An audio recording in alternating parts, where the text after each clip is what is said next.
2002년 3월 서울 강남의 한 고급 아파트.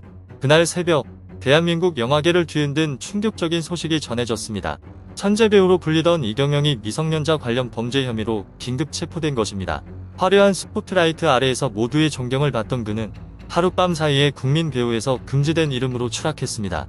그런데 20년이 지난 지금 그는 여전히 수많은 드라마와 영화에 등장하고 있습니다.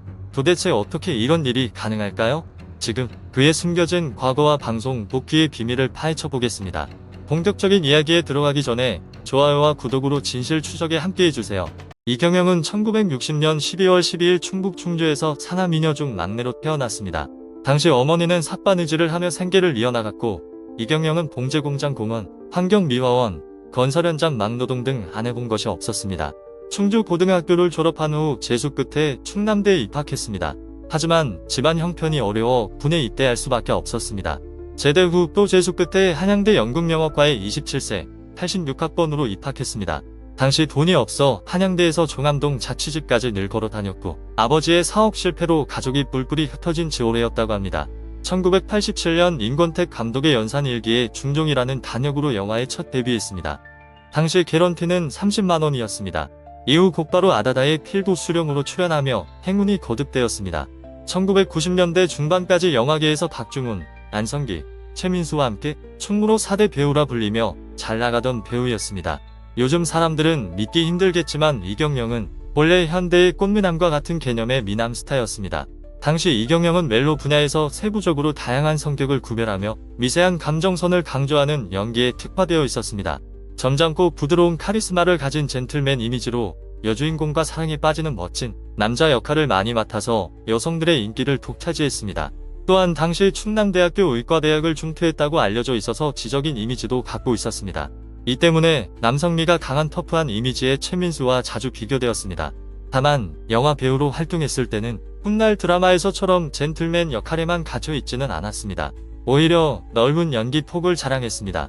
1994년에 문성근과 함께 출연했던 영화 세상 밖으로에서는 탈옥수라는 설정답게 영화 내내 대사의 욕설이 난무하는 파격적인 역할을 맡기도 했으며 섹스 코미디 영화 미스터 콘돔에도 출연하는 등 다작을 했습니다. 그야말로 실력과 인기를 모두 갖춘 연기파 배우였습니다. 그러나 1990년대 후반에 들어서면서 충무로 3대 트로이카로 불리던 이경영, 박중훈, 최민수는 모두 고착된 이미지의 한계와 출중한 연기력을 지닌 신인 배우들의 잇따른 등장으로 하락세를 타게 되었습니다. 이에 이경영은 1998년부터 드라마 쪽으로 활동 무대를 옮겨 황금시간대 드라마의 멜로 주인공을 잘 소화하며 30대 후반에서 40대의 나이에도 멜로 이꼴 이경영이라는 공식을 어느 정도 유지할 만큼 활약했습니다. 당시 드라마의 주 시청자층인 30, 40대 주부 팬들도 굉장히 많았습니다. 이후 2001년에 이원과 함께 출연한 드라마 푸른 안개에서 나이 차이가 많이 나는 아가씨와 플라토닉 러브를 나누는 유부남 역을 맡아 화제가 되었고 KBS에서도 작품 활동을 시작하며 중년 배우로서 성공적인 커리어를 쌓기 시작했습니다.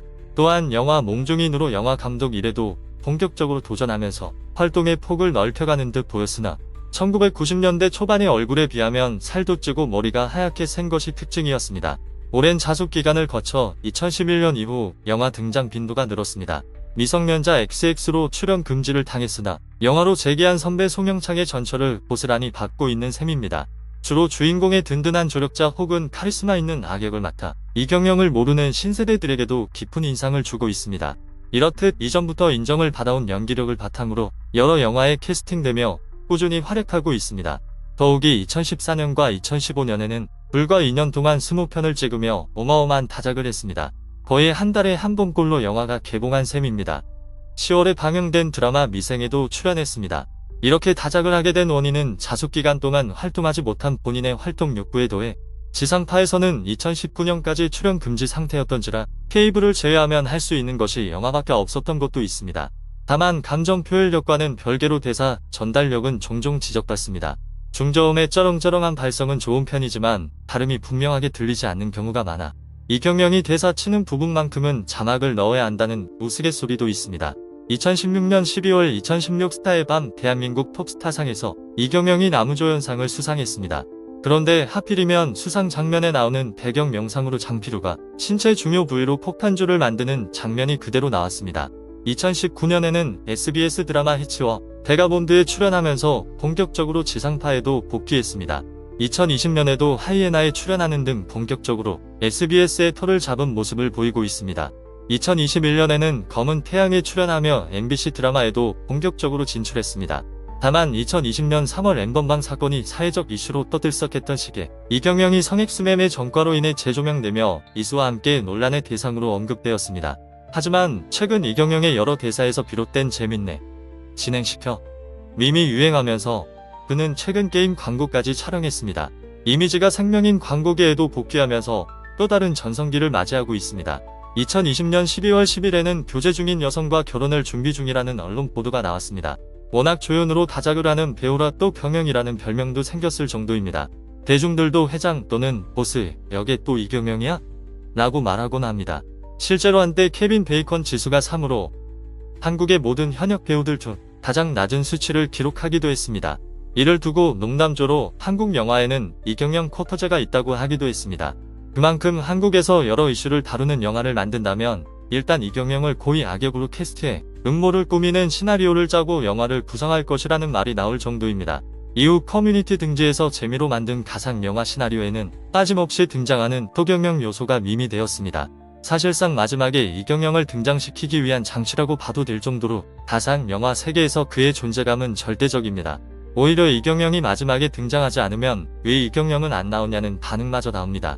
이경영이 출연한 작품들에서 진행시켜 라는 대사가 항상 나온다는 드립이 있습니다. 그러나 정작 이경영이 직접 출연한 작품에서는 비슷한 대사라면 몰라도 정확히 진행시켜 라는 대사를 한 적은 단 한 번도 없었습니다. 하지만 2022년 5월 21일 방송된 어게인 마이 라이프 14회에서 실제로 진행시켜라는 대사를 하면서 이 밈이 실현되었습니다. 드라마 종영 후 작가 인터뷰에 따르면 해당 장면은 의도적으로 노리고 만든 장면이었다고 밝혔습니다. 사실 진행시켜 외에도 이경영과 관련된 만델라 효과 사례들은 많습니다. 내부자들의 폭탄주 장면에서도 이경영은 영차 라고 외친 적이 없습니다. 또한 그 유명한 싸다구 장면에서도 많은 사람들이 시계를 풀고 싸다구를 날린 줄 알고 있지만 실제로는 싸다구를 날린 후 혼잣말을 하며 시계를 풉니다. 이 역시 2023년 묘원담 광고를 통해 이경영이 직접 언급했습니다. 이에 파생형으로 이경영이 서너 명 나오거나 심지어 모든 등장인물을 이경영으로 캐스팅하고 진행시켜를 말투만 바꾸는 드립도 있었습니다. 그래서 진행갑이라는 별명이 붙었고 심지어 재밌네 진행시켜 라고 직접 말하는 광고까지 찍었습니다. 이런 경우에는 이경영의 배역 수만큼 또를 붙입니다. 4번 나오면 또 경영이라고 하는 식입니다. 이러한 이유로 대다수의 커뮤니티에서 이경영은 적폐 전문 배우라는 인식이 강해졌습니다. 실제로도 출연작 중 악역으로 나온 역할이 선역이나 평범하게 나온 역보다 압도적으로 많았습니다. 때문에 몇몇 작품에서는 이경영이니까 또 악역이겠지 했다가 끝까지 착하게 나오거나 생각보다 덜 악랄하게 나와서 놀라는 사람들이 적지 않았습니다. 그러나 이처럼 수많은 작품에 출연하며 다작 배우로 자리 잡은 이경영에게는 화려한 필모그래피 뒤에 절대 지워지지 않는 어두운 그림자가 존재했습니다. 1990년대 후반 대중이 상상조차 하지 못했던 충격적인 범죄 사건이 세상에 드러났습니다. 이 사건으로 인해 그는 한순간에 영화계에서 퇴출당한 인물이 되었고 진행시켜라는 밈 뒤에 숨겨진 진짜 과거가 세상에 다시 주목받기 시작했습니다. 과연 그날 무슨 일이 있었던 걸까요? 2002년 배우 이경영이 미성년자 성액수매매 혐의로 구속되고 유죄 판결을 받은 사건입니다. 2002년에 원조교제 혐의로 기소되어 형사재판을 받았습니다. 재판 결과 미성년자 A양과 3차례 성액수 관계를 한 것이 드러났으며 첫 번째 성관계는 미성년자라는 사실을 몰랐던 상태에서 했으므로 원조교제 혐의 무죄, 두 번째와 세 번째 성관계는 미성년자라는 사실을 알고서 했으므로 원조교제 혐의 유죄라는 판결이 내려졌습니다. 이에 따라 징역 10월, 집행유예 2년, 사회봉사 160시간을 선고받았습니다. 한편 형사재판이 종결된 후 A양과 그 부모는 이경영을 상대로 정신적 손해에 대해 배상하라는 민사소송을 제기했고 2004년 5월 A양 측이 승소했습니다. 언론에 공개된 민사재판 판결문을 보면 이경영은 단순 미성년자 성액수매매가 아니라 배우를 지망하는 여학생을 배우 데뷔를 시켜주겠다고 깨어내어 성액수 관계를 한 것으로 나타나 있습니다. 아동 청소년 보호에 더욱 관심이 높아진 2010년대 이후였다면 미성년자 의액수력 간액 혐의로 처벌받았을 수도 있었던 행위라고 볼 수 있습니다. 이에 대해 이경영은 여러 인터뷰에서 유죄 판결을 받았던 부분은 숨기고 단순히 무죄 판결만을 받은 듯이 말하고 있습니다. 그 때문에 적잖은 기사에는 2004년에 무죄 판결을 받았다는 등의 잘못된 정보가 실려 있습니다. 법원은 이경영이 당시 18세인 내량과 가진 3차례 성관계 중 첫 번째 성관계는 무죄라고 판결했습니다. 이와 관련하여 설령 미성년자라는 사실을 몰랐더라도 성엑스 매매한 사실만으로 첫 번째 성엑스 관계 역시 유죄 아닌가? 라며 궁금해하는 사람들이 있습니다.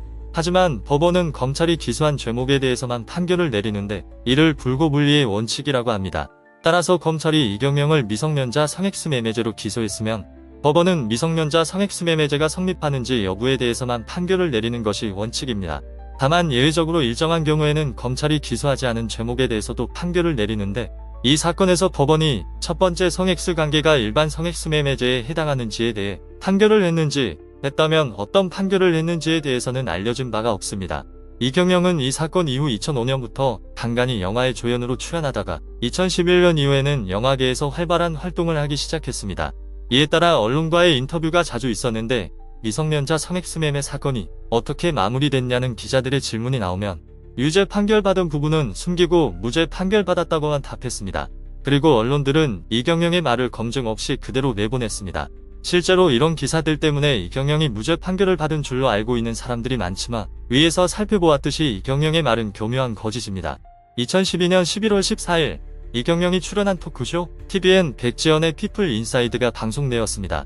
여기서 이경영은 과거 원조교제 사건에 대한 이야기를 했는데 방송 중 이경영은 2002년에 유죄 판결을 받았지만 법정 공방 끝에 2004년에 무혐의 처분을 받았다라고 표기된 자막이 나왔습니다. 해당 방송 직후 이경영이 2004년에 무혐의 처분을 받았다 또는 2004년에 무죄 판결을 받았다는 기사들이 등장했고 이후에도 이러한 보도는 계속 이어지고 있습니다. 일단 법정 공방 끝에 무혐의 처분을 받았다는 것은 성립 자체가 불가능한 표현입니다. 무혐의 처분은 검사가 수사 후 내리는 결정 중 하나로서 무혐의 처분이 내려지면 피의자는 법정에 넘겨지지 않기 때문입니다.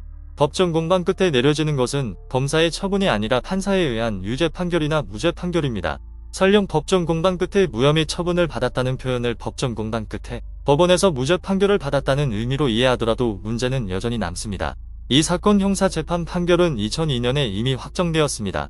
판결이 확정된 사건에 대해 다시 재판을 열어 새로운 판결을 받아내려면 재심을 청구하는 방법밖에 없습니다. 그러나 재심 청구는 극히 예외적인 사유가 아니면 받아들여지지 않습니다.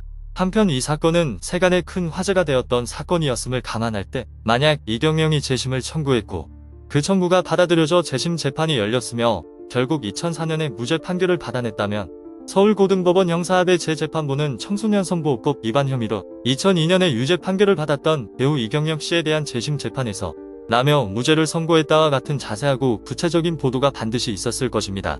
하지만 2004년 당시에 그리고 그 이후에도 그런 보도는 단 한 줄도 존재하지 않습니다. 오히려 2004년에는 애량과 그 부모가 입은 정신적 고통에 대해 이경영이 배상해야 한다는 민사재판 판결에 대한 보도만 있었습니다. 2004년에 무죄 판결을 받았다는 주장은 2009년 2월 이경영의 MBC 드라마 돌아온 일침의 출연이 유죄 판결 전력 때문에 무산되었다는 사실과도 어긋납니다. 게다가 2004년에 무죄 판결을 받았다는 것이 잘못된 정보라는 결정적인 증거는 2009년에 MBC 드라마 출연이 유죄 판결 전력으로 무산된 직후 이경영이 자신의 미니홈피에 남긴 글의 내용입니다. 해당 글에서 이경영은 항소를 했더라면 부끄러움은 씻지 못하겠지만 범죄자의 오명은 씻지 않았을까라고 말했습니다. 만약 이미 2004년에 재심을 통해 무죄 판결을 받았다면 2009년에 이런 글을 올릴 이유가 없습니다. 2004년으로부터 10년 넘게 이경영은 KBS, EBS, MBC에서 출연 정지 처분을 받았습니다. MBC에서는 2014년에, KBS에서는 2023년에 출연 정지가 해제되었습니다. 이 역시 이경영이 2004년에 무죄 판결을 받았다는 주장이 오고임을 방증합니다. 한편 이경영이 무죄 판결을 받았다는 정보에 대해 의문을 제기하는 기사들도 등장했습니다. MBN은 법정 공방 끝에 2004년에 무혐의 처분을 받았다라고 표기한 TVN 백지연의 피플 인사이드의 자막 내용을 소개한 후 이는 명확히 밝혀진 바가 없는 내용이라고 보도했습니다. 이 사건 이전과 이후에도 이경영을 둘러싼 논란은 끝나지 않았습니다. 그의 이름은 시간이 지나도 여러 차례 뉴스 헤드라인에 오르내렸습니다. 촬영 현장에서의 폭언과 폭행 의혹, 후배 배우와 스태프들을 향한 갑질 논란, 심지어 미성년자에게 포객스력을 행사했다는 주장까지 제기되었기 때문입니다. 과연 이것이 단순한 오해였을까요? 아니면 오랜 세월 덮여있던 또 다른 진실의 조각일까요? 이제 우리는 그가 남긴 또 다른 어두운 그림자 속으로 들어가 보겠습니다. 1994년 9월 14일 이경영은 서울 중구의 한 호텔방에서 자신이 출연할 영화 테러리스트의 시나리오를 수정하고 있던 작가 임모 씨를 폭행한 혐의로 입건되었습니다. 이경영은 임 씨를 찾아가 함께 술을 마시던 중 임 씨가 영화 구로 아리랑은 작품보다 주연이 탐나서 출연했던 게 아니냐라고 말하자 자신을 모욕했다는 이유로 격분하여 임 씨의 얼굴을 발로 차 전치 2주의 상해를 입혔다는 혐의를 받았습니다. 충남대학교 의과대학을 중퇴했다고 알려져 왔으나 실제로는 입학한 적도 없음이 드러났습니다. 이경영은 허위 학력 기재 논란에 휩싸였으며 실제로는 충남대 상경대를 중퇴하였다고 해명했습니다. 그는 데뷔 당시 인터뷰에서 꿈이 의사였다고 말한 것이 와전되어 의대 출신으로 알려지게 되었다고 설명했습니다. 그러나 해명과 달리 과거 여러 방송과 기사에서 본인이 직접 의대 출신이라고 언급해왔습니다. 1991년 KBS 프로그램 아침마당에 출연했을 당시 그는 충남대 의대에 입학했지만 가정 형편이 어려워 포기하고 다음해 한양대학교 연극영화과에 입학했다고 밝힌 바 있습니다. 1992년 기사에서도 청주의대를 자퇴했다고 보도되었고 2001년에는 충주고를 졸업하고 충남대 의대에 입학할 때만 해도 의사의 꿈을 꾸었다고 직접 기고했습니다. 2004년 이경영은 일산의 한 술집에서 함께 포장마차를 운영하던 동업자 이모 씨를 폭행한 혐의로 구속영장이 청구되었습니다. 피해자 이 씨는 이경영 씨 등 3명이 인테리어 공사비를 유용했다며 투자 지분을 포기하라 강요하고 흉기로 머리를 때리는 등 폭행했다고 주장했습니다. 그 결과 이 씨는 갈비뼈 3개가 골절되고 이마를 18바늘이나 꿰매는 전치 4주의 중상을 입었습니다. 경찰에 따르면 이경영은 초반에 폭행 사실을 완강히 부인하다가 구속영장이 청구되자 그제야 일부 혐의를 시인했습니다. 2006년에는 일산의 한 식당에서 후배 단역배우 조모 씨를 폭행하고 모욕한 혐의로 형사 고소를 당해 벌금 100만 원을 선고받았습니다. 또한 그는 조 씨의 카메라를 빼앗아 바닥에 던지고 내 수준을 알아라 등의 모욕적인 말을 하며 뺨을 때리고 허벅지를 걷어차 폭행한 사실이 인정되어 2010년에는 상해 및 재물손괴, 모욕 혐의로 451만 원의 손해배상 판결을 받았습니다. 그러나 이경영은 이 손해배상금을 8년째 지급하지 않아 2018년에 이 사실이 드러났습니다. 배상금은 지원 이자를 포함해 약 1,200만 원으로 불어났으며 이에 의정부지법 고양지원은 그에게 법원 출석과 재산 내역 공개를 통보했습니다. 이 사실이 보도되자 이경영 측은 잊고 있었다. 이미 해결된 줄 알았다라고 해명하며 곧 처리하겠다고 밝혔습니다. 그러나 피해자 조 씨는 법원의 판결이 났음에도 불구하고 이경영은 기분이 나쁘다는 이유로 배상금을 계속 미뤄왔다고 주장했습니다. 이경영의 이름은 여전히 한국 영화계의 한복판에 남아 있습니다. 수많은 논란과 범죄 의혹에도 불구하고 그는 여전히 드라마와 영화에서 중요한 역할을 맡고 있습니다. 그렇다면 우리는 이 현실을 어떻게 받아들여야 할까요? 과거의 잘못이 사라질 수 있는 걸까요? 아니면 단지 잊혀졌을 뿐일까요? 여러분은 어떻게 생각하십니까? 이경영이라는 이름이 연기력으로 기억되어야 한다고 생각하십니까? 아니면 그가 저질렀던 일들로 기억되어야 할까요? 댓글로 여러분의 의견을 남겨주세요. 지금까지 시청해주셔서 감사합니다. 이 영상이 유익하셨다면 좋아요와 구독, 그리고 알림 설정까지 부탁드립니다.